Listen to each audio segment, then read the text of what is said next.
Good morning, Dan. Why did you want to meet here at the World War II Museum? Ian. My grandfather was a Holocaust survivor. He was imprisoned at Treblinka, one of the most notorious concentration camps. He endured unimaginable horrors. But he was eventually transported to another camp as the Nazis tried to cover their tracks. During a chaotic transfer, he managed to escape and hide until he was liberated by the Allies.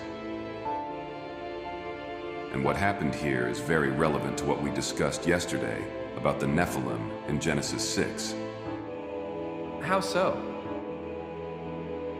Because one of the things Adolf Hitler was obsessed with was building a master race.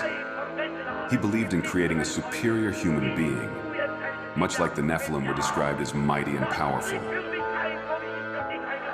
But Hitler lost. And thank Jehovah that he did. But the ideology he propagated didn't die with him.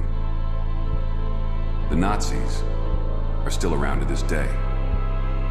And there are those who believe the Nephilim are preparing for their return, including me.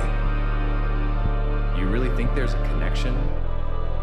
History has a way of repeating itself, Ian.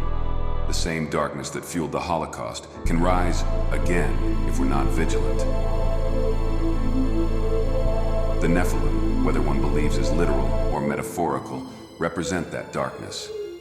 So, what do we do? We remember, we educate, and we stand against any form of hatred and oppression.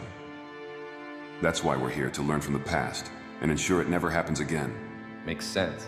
Though what is written in the last book of the Bible says that it will happen once more, and what is written must come to pass. You mean the book of Revelation? Yes. The prophecies speak of a time like the days of Noah, when the world was filled with violence and corruption. How do you see that comparing to modern time? Look around, Ian. The moral decay, the wars, the natural disasters. It's all reminiscent of those ancient times. Murder is commonly unpunished and even celebrated. And murder of the most innocent, the unborn. And then there are the stories of women claiming to have encounters with aliens and bearing children with them. You mean like abductions? Yes. The masses don't believe that demons exist, yet they believe that these extraterrestrials that abduct, terrorize, and possess people are real.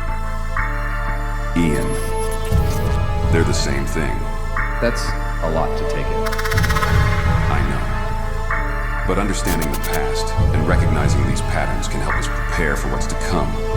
We must stay vigilant and aware and not be deceived.